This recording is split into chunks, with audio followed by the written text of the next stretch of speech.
Unido Socialista de Venezuela, el PCV, en Buenos Aires. Es autor de varios libros que tienen como eje fundamental una figura probablemente de las más importantes de la historia de Venezuela y de América Latina. Estamos hablando de Hugo Chávez Frías.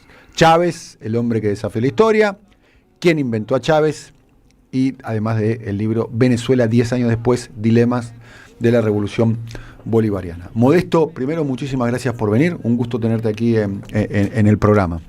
Es un placer estar acá. Bueno, primeras preguntas que tengo para hacerte, Modesto. ¿Estás teniendo comunicaciones con Caracas, con Venezuela?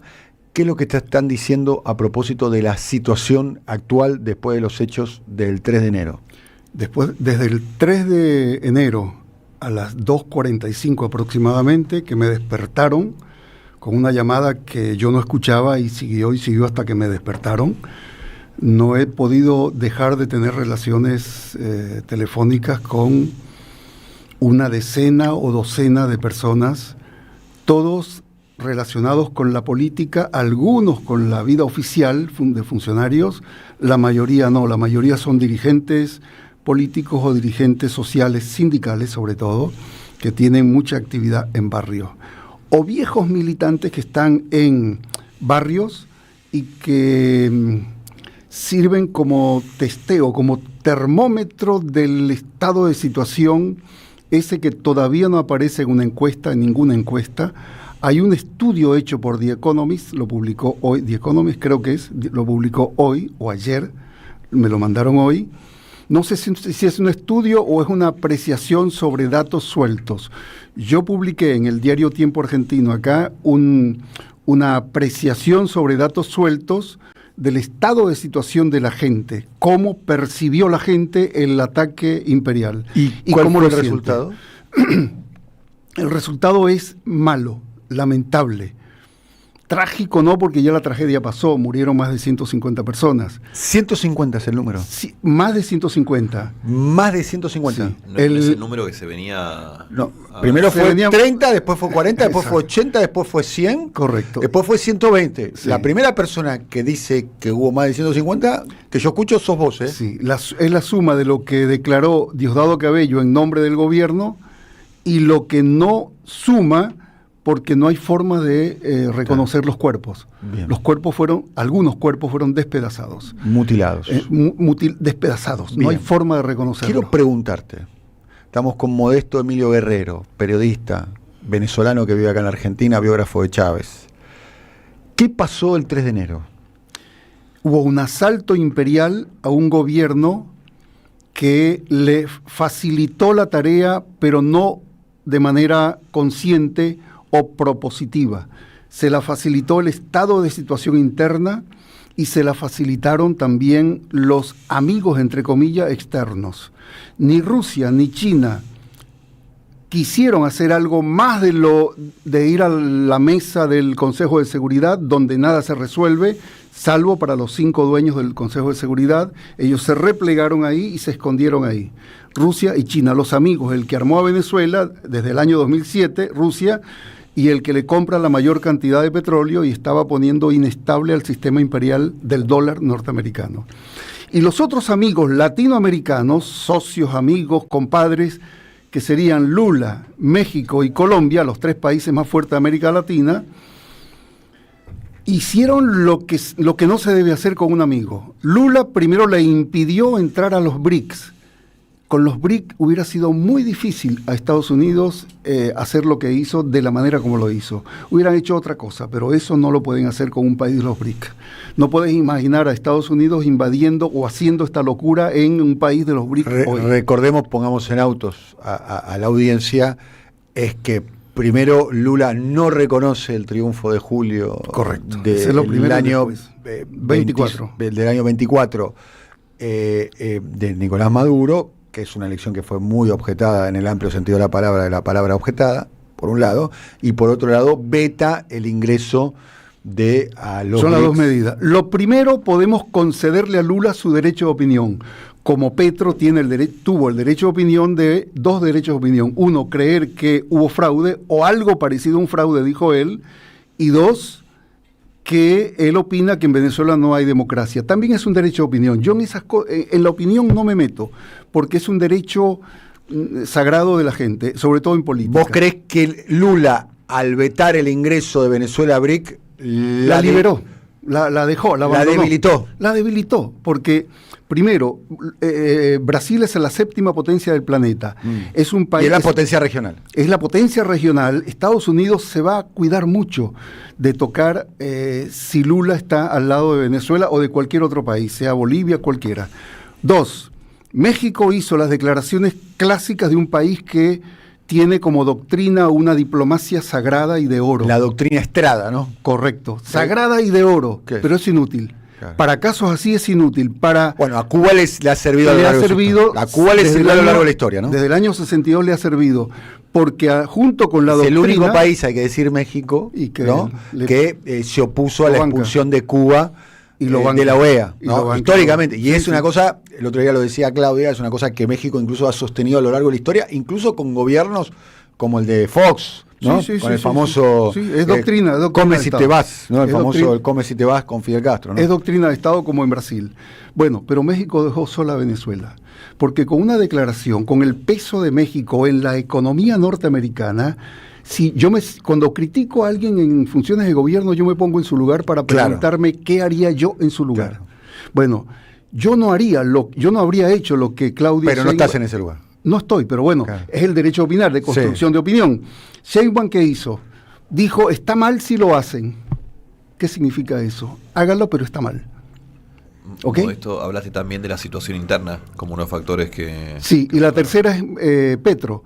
Petro es parte del problema en forma estructural, poblacional. Es parte del problema. ¿Por qué? Porque en Venezuela hay 6 millones de colombianos. Son 3 generaciones de familias colombianas que hay en Venezuela. ¿En Venezuela hay 6 millones de colombianos? Desde los años 60. Los migrantes de la violencia de Colombia, ¿a dónde iban a ir? ¿Al Mar Caribe o a Venezuela? Y además, producto del crecimiento del boom petrolero de los 70, ¿no? Claro, Venezuela tuvo prosperidad parcial, cortada mucho tiempo, entonces absorbió población, no solo de Colombia, de Perú, de media América Latina fueron a Venezuela. Eso significó dejarla sola. La aislaron. La aislaron, pero no porque dijeron aislémosla como hizo Argentina o Chile.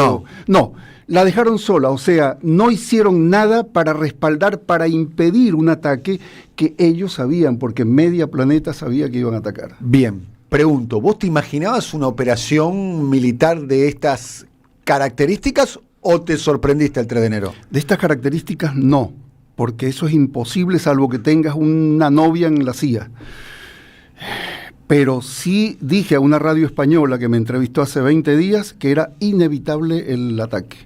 ¿Cómo? Le dije, si fuera brujo le inventaría, si fuera especulador también, si fuera amante de una mujer del Pentágono también se lo diría, porque le digo que me robe un papel y que me diga el dato, pero no hay manera. Era inevitable. Era inevitable en términos políticos, porque tú no mueves el Gerald Ford. El Gerald Ford, no solo eso, suma todo, era el 12% de la Fuerza Armada norteamericana. ¿El 12%? Es lo que dice uno de los expertos del Pentágono que se fue del Pentágono.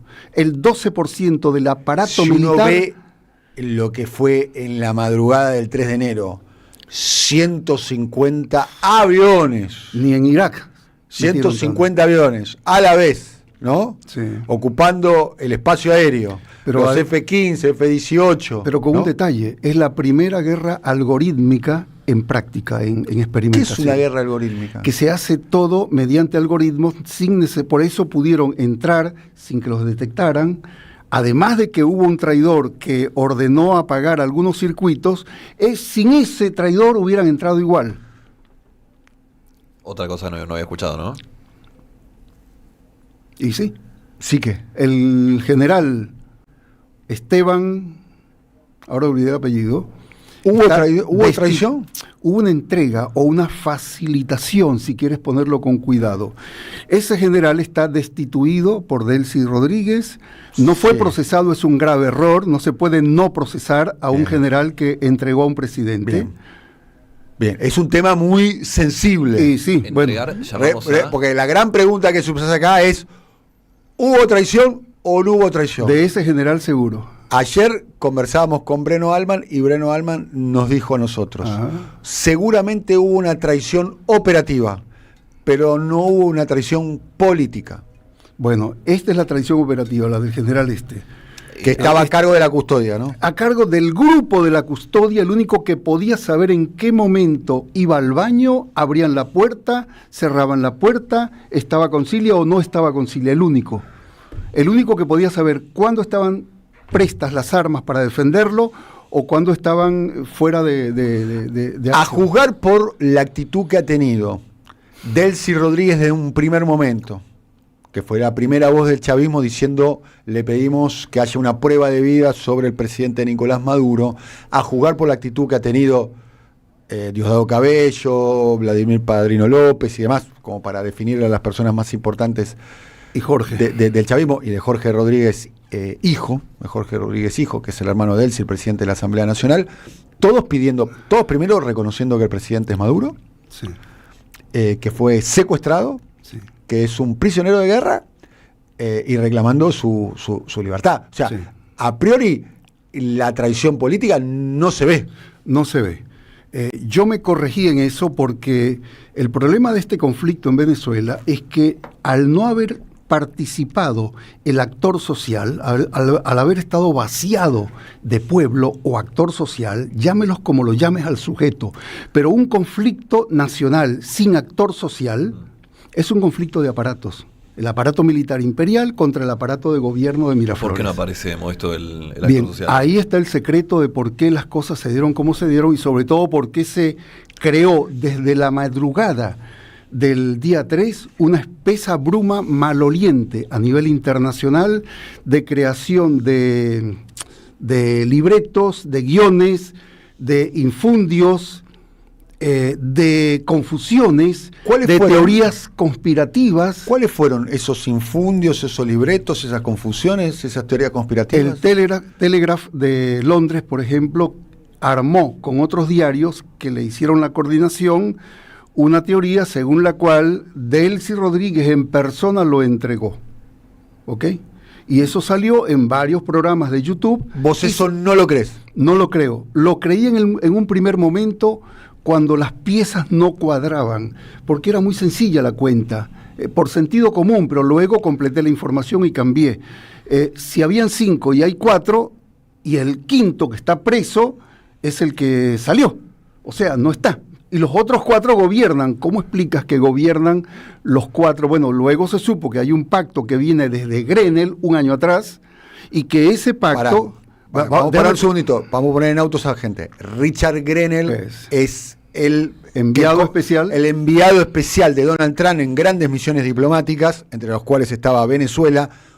Competía en la candidatura para ser secretario de Estado con Marco Rubio. Exactamente. Detalle no menor, o sea, es una competencia con Marco Rubio. Es un peso pesado. Bien, y ese acuerdo de Grenell operó desde enero de maneras pausadas, con distintas etapas. De enero del 25.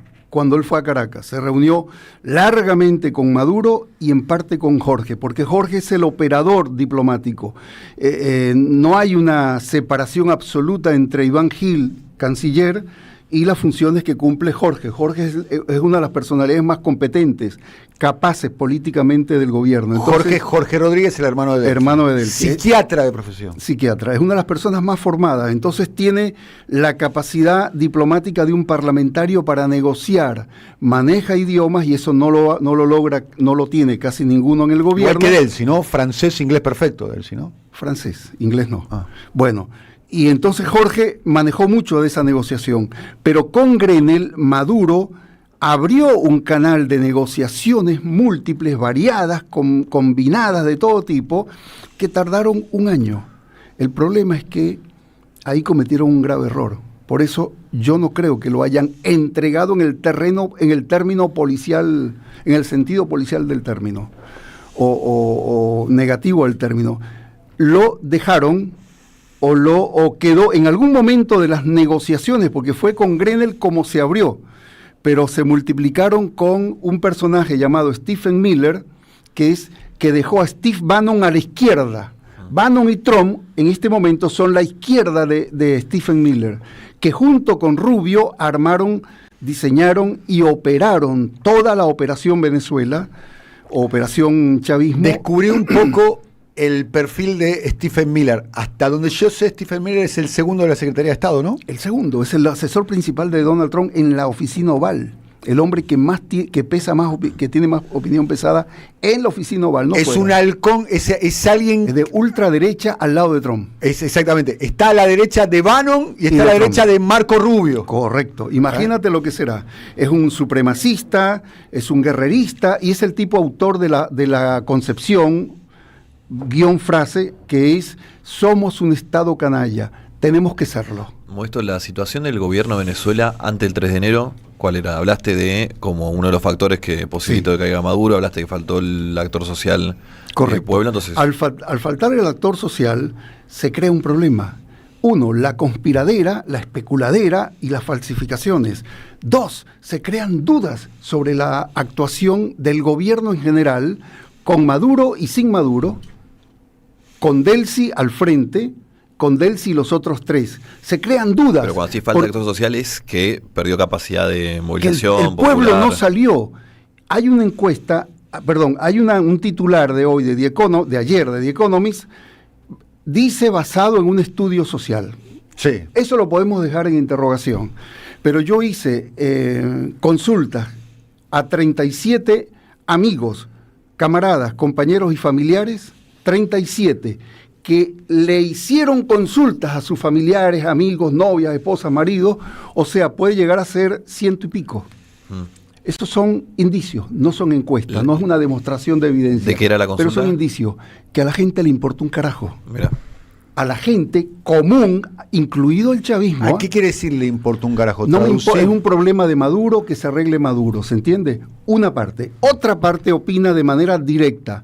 Yo lo publiqué en un artículo en Tiempo. No, Tiempo no lo publicó, se publicó en Caracas y en Infobaire de Avellaneda. Otra parte de la población dice: menos mal, así salimos de esto. No de derecha, hablo de la población no de derecha. La derecha dice: celebró, bailó. Ok. O sea, Tomó un gobierno champán. Tampoco se descomposición. produjo un evento tipo la caída de los Ceausescu. No. Mira, No, ahora, en Rumania, como nada, diciendo nada. los bustos Con de bandera, Chávez, no. los bustos de Chávez y Maduro abajo. Nada. derribados y Nada. deambulando por las calles. Eso lo No hicieron, pasó eso. Eso lo hicieron simbólicamente en Miami, pero eso es normal que lo hagan en Sí, Miami. En Caracas también. no. Nobleza también es cierto que pareciera ser que en términos ajedrecísticos se capturó una pieza clave, Claro. llamémoslo el rey, por lo que representaba Nicolás Maduro, pero no fue jaque mate. No fue jaque Porque mate. la verdad que El todo- jaque mate comenzó el 3, el 4. Ahí comenzó el jaque mate y no se sabe cuándo termina el jaque mate. Ese es el peligro. Porque ellos apostaron, digo, Maduro, Cilia, Jorge, Padrino y Diosdado, el gobierno, es un gobierno no colegiado, pero parecido a un gobierno colegiado, apostaron a lo que no se puede apostar con un imperio de esa característica ¿Qué? agresora, a la negociación. Maduro fue dual, atención, fue dual, porque usó la negociación y al mismo tiempo se apoyó en el pueblo. Son dos cosas opuestas. Sí. Ok, si tú te apoyas en el pueblo, pero le das más peso a la negociación porque apuestas todo a la confianza en esa mesa, y tienes un problema, porque en algún momento el enemigo se va a cansar. Eso lo aprendimos en luchas sindicales, lo sabe cualquier patrón que ha dirimido un convenio laboral, lo sabe cualquier abogado. En algún momento tienes que decir sí o no. ¿Cuál es la hipótesis que hay hasta hoy? Que en esas mesas de negociaciones comenzadas con Grenell y sucedidas de manera múltiple con distintos actores, muchas de ellas secretas, ¿no? al final, el último tramo, que será mes y medio a 2 meses, no más, Delcy fue a Miami, la delató el Miami Herald, o sea, lo hizo evidente el Miami Herald, por orden de Maduro, en acuerdo del gobierno, para buscar espacios de negociación y evitar el enfrentamiento. Hace 6 semanas, si me equivoco 7, pero no más, ¿ok? Bueno, ¿se puede Bien. confiar en un diario tan conservador como el Miami No, porque Herald? en esto no hay que confiar o no confiar. Bueno. Dijo, la vicepresidenta está en Miami buscando espacios de negociación. Eso lo leí en Miami Herald. Eso lo dijo Trump. ¿O lo dijo? No, lo dijo Miami Herald. Bueno, está de bien. eso no puedes decir que es mentira porque Maduro ordenó a Delcy que lo haga. Yo lo que digo... No es ni malo ni yo bueno. No estoy poniendo en duda ni lo que vos decís, estoy poniendo en duda que lo que puede... Si la verosimilitud o la veracidad de lo que publica el Miami verdad, Herald. Pero no me fue quiero... verdad. Está bien, vos decís que hace 6 semanas Delcy Rodríguez fue a Miami a tratar de mejorar la negociación. De evitar el choque. Negociación que nunca, Nunca prosperó. por lo que dijo públicamente Maduro, nunca se negó la posibilidad de negociar, jamás. De Sí, hecho, no, al revés. Siempre se negoció. Desde enero del año pasado hasta hace poco, hasta hoy se está negociando. ¿Se entiende? les obliga en lo que en hizo, algún lo que momento, hizo históricamente la revolución cubana con Fidel Castro. Siempre que los gringos pusieron una mesa de negociación, Fidel siempre se sentó. no tenía problema. Siempre se sentó a negociar. ¿No? Bien, solo que... Vos que venís del mundo sindical sabés que forma parte de es la norma. Es la norma, ¿no? No hay que sorprenderse No hay de que... eso. ¿Cuál es el problema? Que Maduro, Delcy y el resto del gobierno solo apostaron a eso y descuidaron la base social, Bien. descuidaron la retaguardia. Tenemos unos minutos. Quiero preguntarte si me puedes hacer una descripción. ¿La conoces a Delcy Rodríguez? La conocí en el año 2004 en Caracas. Y 2004. luego, Estamos hablando en la precuela de todo esto. 20 años. Cuando ella empezaba a hacer sus primeros ingresos, digamos, al Así mundo de... Dirigía una pequeña oficina en Miraflores. Me pidió un favor para Buenos Aires para dirimir un acto por Chávez, que terminó muy conflicto entre dos movimientos de acá, y yo me salí. Muy bien. Tengo ganas de preguntarte, Sí. pero no te voy a preguntar de eso. Capítulo Otro día te Buenos preguntamos. Hace un perfil de Delcy Rodríguez. Es una mujer que viene de la Liga Socialista, el mismo partido de Maduro y de su hermano, un partido de carácter ideológico mao-fidelista o mao-castrista, una mezcla de ideologías, de apuntes ideológicos de ambos, que tuvo importancia mediana en los años 70 y 80 y luego se diluyó. Ella se formó ahí. Bien, es un partido de carácter nacionalista de izquierda o de izquierda nacionalista. Ahí se formó. No tiene trayectoria política, nunca, no le puedes encontrar antes de ahora, o de ahora digo del año 2022 para acá, una trayectoria política. Tuvo problemas con Nicolás Maduro, una vez con Hugo Chávez. Una vez Hugo Chávez en el año 2004 o 2005, puedo equivocarme en el momento, la expulsó del palacio porque ella usó la policía del palacio para prepotear, se dice acá, la clínica Santa Ana del este de Caracas, una clínica cara donde había ingresado su hermano menor que chocó en una motocicleta. Y para verlo, etcétera, ella usó la policía. Chávez se molestó, eso no se hace, y la echó del palacio, ¿no? Un rato, después volvió. Bueno, entonces no tiene trayectoria política, no tiene formación en derecho laboral. No es malo, pero eso no es trayectoria política. Pero ocupó lugares muy importantes, ¿no? Muy importantes. Cancillería, PDVSA, Ministerio de Economía. Vicepresidencia de Finanzas. Ok, bueno, todo eso es verdad, pero eso no significa que ella tenga una trayectoria política. Chávez tampoco la tenía, solo que Chávez, como era líder, estaba un poco arriba, él se apoyaba en funcionarios especializados para las negociaciones o para las finanzas. Ella actuó por su cuenta, ella es la que apuesta a la operación Doha, que es la operación para ver cómo se encuentra una posición intermedia entre la negociación y el ataque, para que no haya ataque y haya negociación en la que el gobierno venezolano cede muchos derechos a través de Chevron en petróleo, y dos, el gobierno norteamericano sigue reclamando pero no pega. Ese fue Modesto, vos pintás un cuadro, un gobierno de descomposición casi. ¿Cómo te imaginas que sigue? Muy inestable, descomposición, no sé, muy inestable, de mucha incertidumbre, porque perdió la base social. Un gobierno es una institución, un sistema político con una figura en el medio, que es el presidente o la presidenta, y una base social. Si tú pierdes la base social, se te vacía el contenido de lo que eres como gobierno. Eso no comienza con Delcy. Delcy es el resultado o la víctima, en todo caso, de un proceso que comenzó en el año 17, cuando Maduro pacta con Fedecámaras, después de tener mesas de negociación del año 2014 a 2017, en el medio paga $70.000 millones de deuda externa, sin consultar a nadie, sin hacer referéndum, que es lo que Chávez había dicho siempre: si vamos a pagar deuda hacemos referéndum, sin negociar plazos o mecanismos de reducción, nada. Pagó 70.000 millones de dólares en un país que estaba lleno de bloqueo y sanciones. ¿Ok? ¿Eso qué significó? Que en el año 2022 no había presupuesto para los salarios. Entonces el salario del maestro, del docente, se redujo a $20 por mes, que es el que todavía está. El salario privado está entre 30 y 50, todavía está, se mantiene ahí, pero el salario mínimo nacional de un jubilado son 48 centavos de dólares al mes. Si no tuviera el bono de la patria, el bono de guerra y la caja de alimentos, ese jubilado pasaría hambre, porque no puedes comer con esa cantidad.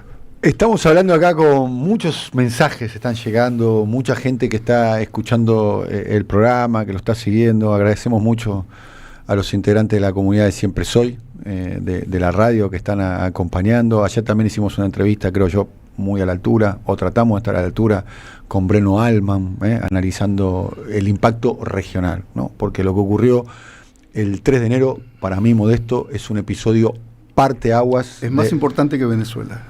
Es un evento que irradia no solo a la región, que la termina de reconfigurar, sino que creó, es una postal de un nuevo mundo que está emergiendo, que no sabemos hacia dónde va a llevar, si va a ser mejor o no. ¿Qué puedes decir a propósito de Diosdado Cabello? ¿Cómo lo puedes definir a Diosdado Cabello? Es un personaje del origen del chavismo, es un capitán, ese fue su máximo grado. Del origen del chavismo era el compadre de Hugo Chávez, o sea, como su mano derecha en las Fuerzas Armadas. En algún momento se pensó que la sucesión, Chávez pensó que entre Maduro y Cabello, ¿no? Habían tres: Maduro, Cabello y Elías Jagua. El más ponderado, respetado, era Elías Jagua, por formación, por trayectoria, por capacidad intelectual, por gestión y resultado. Ese es el que armó las mesas de negociación con América Latina. Bien. Los acuerdos con Argentina, Brasil, Cuba, todo eso lo armó él. Es un tipo de gestión. ¿Y Cabello, volviendo a Cabello? Cabello tiene un problema en su vida, que perdió la segunda circunscripción electoral del país, el segundo estado o provincia del país, como la provincia de Buenos Aires. Eso lo perdió Cabello por muy mala gestión. Y no lo echó la derecha, es la que gana Capriles. Capriles le gana a Cabello en el año 2000. El estado de Miranda, ¿no? Sí, el estado de Miranda. Se lo gana el 2000, no me acuerdo, 6 o 7. Y se lo gana por no voto chavista. No es lo mismo que por más voto de la derecha. El chavismo se retrajo porque Cabello reprimía los movimientos sociales y culturales de arte que tomaban un galpón para hacer arte, o que eran, no sé, de cualquier orientación social y querían tener una vida independiente, no los permitía. Entonces esa manera prepotente de actuar como gobernante lo aisló de la base social chavista, que era muy rebelde. Estamos hablando de los años más rebeldes del chavismo, 2, 3, 4. Últimas preguntas. Sos el biógrafo de Chávez. Tu libro sobre Chávez, ¿se puede conseguir en la Argentina? ¿Quién lo editó? Lo editó Jorge Gurbanov, que es el editor de Peñalilo Continente. Ahí está. Este es uno de tus libros. ¿Lo conociste a Chávez? Sí, lo conocí cuando nos entregó 84 armas y dirigíamos un sindicato muy fuerte en el centro del país, y andaba perseguido para que se las guardáramos. ¿En qué año fue? Antes del gobierno. Era un perseguido, era un rebelde perseguido. Después de la conspiración militar, antes de gobernar. Antes del golpe, el golpe es en el 94. 92 el golpe el famoso del golpe, el por ahora. El por ahora de los comandantes. El por ahora. Hasta el 99, él fue que gobierna, es un rebelde político de izquierda. Bien. Y luego lo conocí. Te hago una pregunta. Cuando fundé el PSV, lo hablé de nuevo con él en Buenos Aires, porque me preguntó casi con tono de reclamo, ¿eso para qué? Y yo le dije, comandante, porque en algún momento a usted lo van a atacar muy fuerte, y si no tiene herramientas en el mundo para defenderlo, va a ser muy difícil para usted. Te hago una pregunta, queda 1 minuto y pico de programa. Es una pregunta que probablemente no me la puedas responder. Veamos. O sí me la puedas responder, no lo sé. La pregunta que te hago es, ¿la muerte de Hugo Chávez fue natural? Todo indica que no, pero no hay evidencia. Escribí un libro de investigación solo para eso. 7 hipótesis de muerte de Chávez. Una es esa. ¿Cuál? La de nanotecnología, o sea, muerte inducida. Por eso yo ubico ahí con la base informativa de Eva Gollinger, que vive en Nueva York, tiene derecho a investigar en la CIA, en los archivos de la CIA, y difundió los nombres de los posibles sospechosos. El edecán, la enfermera que lo atendió cuando tuvo cáncer un año antes de que él lo dijera, Chávez tuvo cáncer. La pregunta es por qué lo ocultaron. La dirección política, Miraflores y la dirección militar. Bueno, eso condujo entonces a una nube muy oscura que no se sabe si lo mataron o no. ¿Por qué? Porque no hay evidencia. Un científico nanotecnólogo que yo consulto para el libro me dijo: Modesto, de gratis lo hago, pero tienen que dejarme investigar el cadáver. La madre no quiere. Modesto Emilio Guerrero. Es modesto y es guerrero. Te agradecemos mucho que hayas venido acá, una entrevista, mucha repercusión que está teniendo en las redes, a favor y en contra, te quiero decir. Seguro que más en contra, porque a nadie le gusta lo disonante. Yo anticipé de alguna manera que íbamos a hacer una entrevista que a muchos oyentes de este programa no le va a gustar. No le iba a gustar. Te agradecemos mucho, gracias por venir, gracias por tu tiempo. En algún momento seguramente te vamos a volver a consultar.